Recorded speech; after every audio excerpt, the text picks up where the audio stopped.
Honor is not an abstract, it's very real. It's a chance you just don't turn down. When I saw the Tomb Sentinels, from that instant I knew that this is what I wanted to do with my military career. This is my part, and I can't fail. We're normal people. Why can't you do that outside? We just hold ourselves to a higher standard.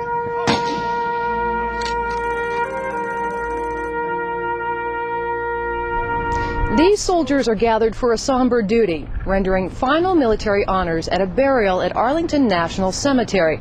They're members of the Old Guard, the 1st Battalion, 3rd Infantry Regiment. Their primary mission is performing ceremonial duties, and they're very good at what they do.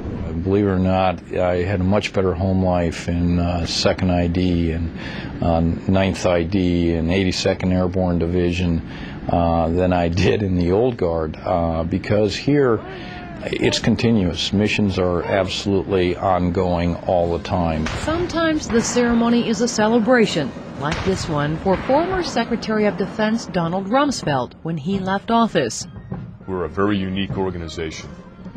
We've got a very diverse mission set, and we operate in a very sensitive environment of the National Capital Region. 1st Battalion, 3rd U.S. Infantry Regiment, the Old Guard. Sometimes it's for less well-known individuals, like this retirement ceremony for a colonel, a chief warrant officer, and 3 senior NCOs. Large and small, the Old Guard participates in around 6,000 ceremonies each year. Whatever the occasion, the Old Guard puts on the same highly disciplined, spit and polished presentation. So whether it's for a retiring Secretary of Defense or a ceremony for 5 retiring soldiers, there's a full rehearsal. It's a great unit. It's always been a great unit. The traditions of the Old Guard and the standards of the Old Guard and the professionalisms of the Old Guard have always been there. And we've got the challenge to continue that lineage. That lineage is maintained by a diverse set of specialty units. There's the U.S. Army Drill Team, the Sentinels at the Tomb of the Unknowns in Arlington National Cemetery, the Presidential Salute Battery, and the Caisson Platoon, which ceremoniously transports the caskets of privates and presidents. There's a lot of hard work, but there's so much honor in being the person to present that flag to that family, knowing that that soldier that you're laying to rest has served in this country well and gave so much for his nation. And to be a part of that is so much honor. The Old Guard has 4 casket teams and 4 rifle teams. All soldiers are expected to look imposing and dignified in dress uniform, so males must be 5 feet 10 inches or taller to be accepted into the unit. This funeral is for Captain Ryan Dennison, a 2004 West Point graduate. Captain Dennison was killed in Iraq while his wife, also a West Point graduate, was serving in Afghanistan. There can be up to 4 full military honors funerals each day in Arlington. In the funeral of an officer of the rank of colonel or higher, a riderless horse, called the caparisoned horse, follows the caisson. It's the modern equivalent of a practice traced back to at least Genghis Khan in the 1200s, when a warrior was often buried with his horse. The officer's riding boots are turned backward in the stirrups, symbolizing that he will never ride into battle again. In 2004, a caparisoned horse led by an old guardsman was part of the procession when Ronald Reagan's remains were carried by caisson to the U.S. Capitol to lie in state. Mr. Reagan, as a former commander-in-chief, merited the highest military honors. I feel honored to have been a part of that, to be able to bury one of our presidents. That day, I was the relay officer for the salute battery at Andrews Air Force Base. As they brought the remains out to the plane, I was talking on the radio to tell the guns when to fire. All the units of the Old Guard have one chance to get it right in their public appearances. That's why all of them rehearse and train continuously. The Presidential Salute Battery uses World War II-era 105mm howitzers, refurbished to take 75mm shells. Platoon members are all mortarmen. Today they're rehearsing multiple gun salutes with 5-second and 3-second intervals. A funeral we do 5-second interval, and when they lay a wreath at the tomb of the unknown soldier, we do 3 seconds.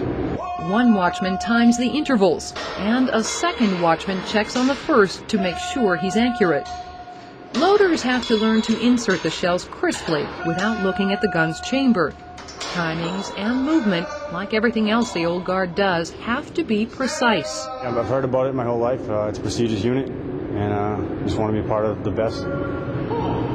You need to keep your uniform straight at all times, because sometimes ceremonies just come down very quick, and you need to get out there as soon as possible.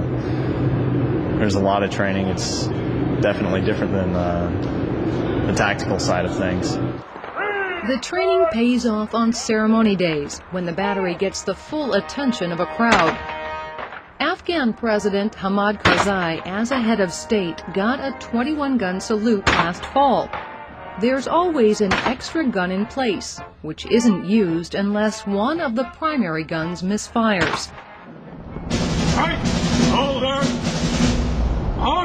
The sound of the heel clicks of the sentinels rivets attention at the tomb of the unknown soldiers in a very different way. I was told that the tomb guards, the tomb sentinels, were basically the standard bearers. They were the best of the best, if you will, of the old guard. And when I did actually come down here and I saw the soldiers, how disciplined they were outside guarding the unknowns, the precision that they actually went through on a day-to-day basis, from that instant I knew that I was going to come here and guard the unknowns, and this is what I wanted to do with my military career.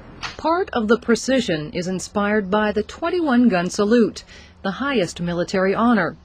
The guard walks 21 paces from one end of the mat to the other, a facing movement to look towards the tomb, then a 21-second pause, another facing movement, a shift of the M14 rifle so it's on the side away from the tomb, protecting it from intruders, and another 21-second pause, then 21 paces back to the other end of the mat. This ritual goes on hour after hour, day after day, year after year, in fair weather and foul. A guard in dress blues is posted during the hours Arlington National Cemetery remains open. A little later we'll show you what happens after hours and much more on what it takes to become a sentinel. The Tomb of the Unknowns is one of the most visited sites in Washington, and the sentinels are proud of the figure they cut. When a lot of young kids that are in school and things like that come here and see me outside in uniform, or my comrades guarding the unknowns, then we are a direct reflection of what the military stands for the country. The U.S. Army drill team is another very visible element of the old guard. They appear all over the country and around the world. They perform as ambassadors for the military at sporting events and shopping malls, showing off their precision drill executed without a spoken cadence. Here they rehearse for an appearance at a Thanksgiving Day football game in Dallas. It's supposed to look effortless. It isn't. You caught us on a good day. Today is our 14-day training cycle test. These guys have been taught for the last 14 days just the very basics of what we do here on the drill team. Basically just standing, manual, and really the really easy stuff. Easy for Sergeant Lopez to say. Typically we lose more than half of the soldiers coming through that training cycle. Every now and then you get soldiers come through that have the ability to pick it up, rather quickly and continue on to learn what we do, and some just will never get it. All the guys are cool and everything, but if you can't cut it, you can't cut it.